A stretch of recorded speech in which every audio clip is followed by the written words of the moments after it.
Hello YouTube, this is Frank from Architectural Aesthetics, and today in this video I'm going to analyze the Rietveld Schroder house using some of my custom-made architectural diagrams.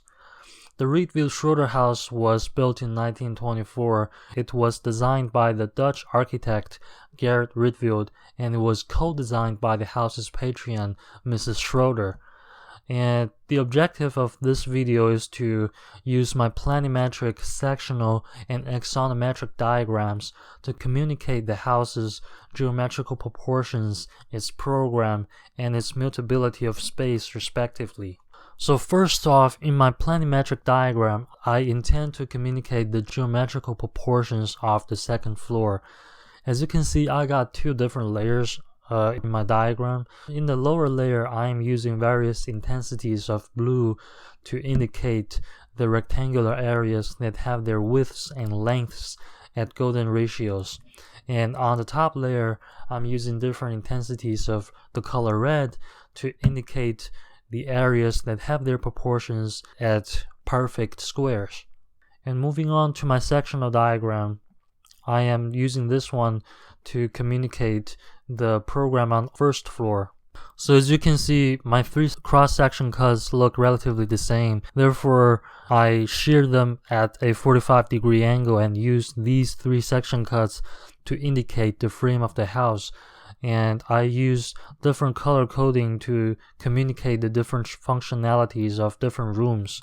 So the blue ones are the ones that I personally regard as more quote-unquote public, meaning that they can be accessed from more than one entrance. And the red ones are the rooms that are meant to be more private, which include the maiden's room, which later became Mrs. Schroder's sleeping room, and the bathroom, and the architect's personal studio, which originally intended to be a garage.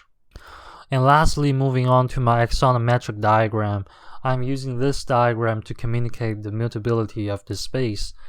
To be more specific, the occupants of the Schroder house can get two completely different spatial layouts thanks to the movable, collapsible partitioning walls.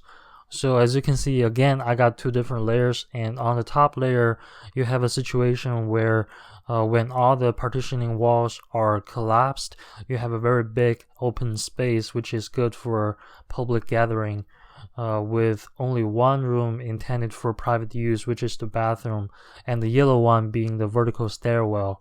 And at the bottom layer, you get a completely different situation, which is when all the partitioning walls are put into place. In this case, you suddenly got three very private sleeping rooms, and the originally open space is now reduced to the corner of the second floor.